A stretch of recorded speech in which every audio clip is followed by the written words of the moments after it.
اور جب بات کرتے ہیں کہ جی اب تقریر مت کریں اور مسنگ پرسن کی بات ہوتی ہے تو جو ریمارکس آتے ہیں وہ ریمارکس جو ہیں وہ ریمارکس پریٹی انوارنٹیڈ ہوتے ہیں، کمنزوریٹ نہیں ہوتے ہیں سپریم کورٹ کے شان کے سامنے کہ سپریم کورٹ اس طرح کے ریمارکس جو ہیں، اور پھر مائنڈ بھی ڈسکلوز ہو جاتا ہے. جس طرح آپ دیکھ رہے ہیں کہ ابھی مقدمہ زیر سماعت ہے، چونکہ آج ہم جیل میں رہے کافی عرصہ، میں علم نہیں ہے کہ نواز شریف جو ہے اس کو ریلیف دے دیا گیا یا نہیں دیا گیا، اور جس کا دیے جانا عین متوقع ہے. عدالتیں جو ہے دڑا دڑ من و ٹھنوں کی حساب سے نواز شریف کو ریلیف در ریلیف دے رہے ہیں. ان کی ٹائم بارڈ اپیلیں ریسٹور ہوتی ہے، پھر ان میں سنوائی ہوتی ہے، پھر وہ بری ہوتے ہیں، یہ کے بعد دیگر ہے. پھر ریٹرننگ آفیسر سپریم کورٹ کے اس فیصلے کو پامال کرتا ہے جو پاناما کیس میں سپریم کورٹ نے کہا کہ یہ ڈسکوالیفائڈ ہے، اور اس کے کاغذات نامزدگی ایکسیپٹ ہوتے ہیں. لیکن چونکہ ان کو ادراک ہے کہ یہ چیلنج ہونا ہے تو سپریم کورٹ میں پٹیشن لگائی جاتی ہیں. یہ ڈسکوالیفیکیشن خان صاحب کی بھی ہے، ہمارا کیس نہیں لگ رہا ہے. نواز شریف صاحب کے کیس کے لیے 7 ممبر بینچ بنا دیا گیا، اور ساتھ میں جو کمنٹس آ رہے ہیں اس سے تو فیصلہ واضح ہو چکا ہے. سپریم کورٹ یہ بھی نظر انداز کرتی ہے کہ یہ وہ شخص ہے جو 4 سال مجرم اشتہاری رہا، اور جب پاکستان آتا ہے تو ریڈ کارپٹ ویلکم کیا جاتا ہے، مینار پاکستان میں جلسہ کرایا جاتا ہے، اور پھر پورا نظام نواز شریف کے آگے سرنگو ہو جاتا ہے.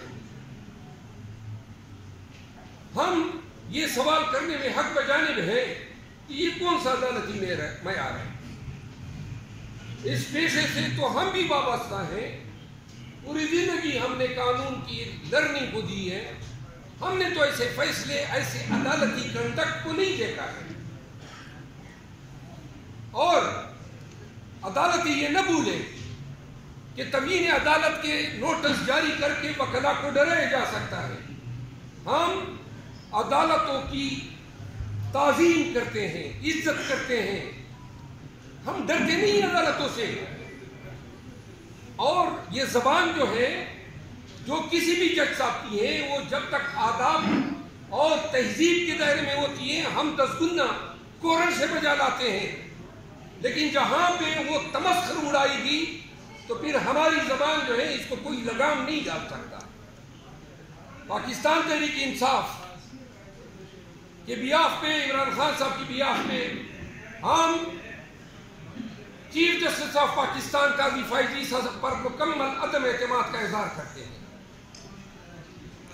ہم سمجھتے ہیں کہ وہ ہمارے ساتھ روا رکھے گئے رویے کو ہمارے ذہن میں ہمیں یاد دلاتا ہے کہ جب ان کے خلاف ریفرنس دائر ہوا، اور ان کو پتہ ہے کہ یہ ریفرنس اس وقت کے جنرل باجوہ نے دائر کیا تھا، جس میں کلیدی کردار جنرل فیض نے ادا کیا تھا. لیکن وہ جب چیف جسٹس بنے تو ہم نے اس کو ریگریٹ کیا. ہم چاہتے تھے کہ ہم نظام کے ساتھ، عدالتوں کے ساتھ چلیں اور تلخیوں کو بھلا دیں. لیکن ہم ایک طرف دیکھ رہے ہیں ادیبیہ پیپر مل کا فیصلہ آتا ہے اسی عدالت سے، پھر ہم یہ دیکھتے ہیں کہ سپریم کورٹ کے 5 ممبر بینچ نے ملٹری کورٹس کے جو ٹرائل ہو رہے تھے، جو قانون سازی کی گئی تھی آرمی ایکٹ 1952 اور 1923 کے جو ایکٹ ہیں جس کے تحت سائفر کے ٹرائل ہو رہے ہیں، ان قوانین کو کالعدم قرار دیا، ٹرائل کو جو ہے وہ کالعدم قرار دیا، اور ملٹری ٹریبیونل کو خلاف قانون ڈکلیئر کیا. یہ وہ فیصلہ تھا جس سے رول آف لا کو استحکام ملا.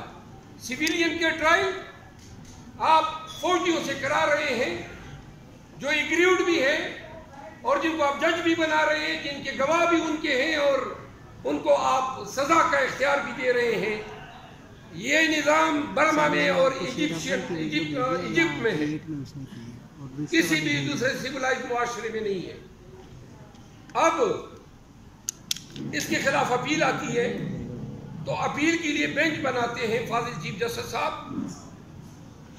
میاں نواز شریف کے بھائی شہباز شریف جاتے جاتے یہ تحفہ بھی دے گئے، پریکٹس اینڈ پروسیجر ایکٹ، جس کے تحت سینئر موسٹ 3 جج صاحبان جو ہیں وہ بینچز کانسٹیٹیوٹ کرتے ہیں.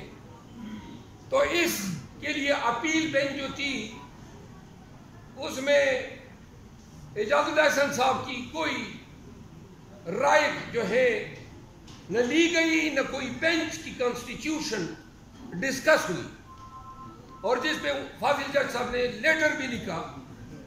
اب جو ہی وہ بینچ بنتا ہے وہ بھی 6 ممبر کا بینچ، جس میں سے 1 ڈائسنٹ دیتی ہے اور 5 ورسز 5 اس آرڈر کو سسپینڈ کیا جاتا ہے.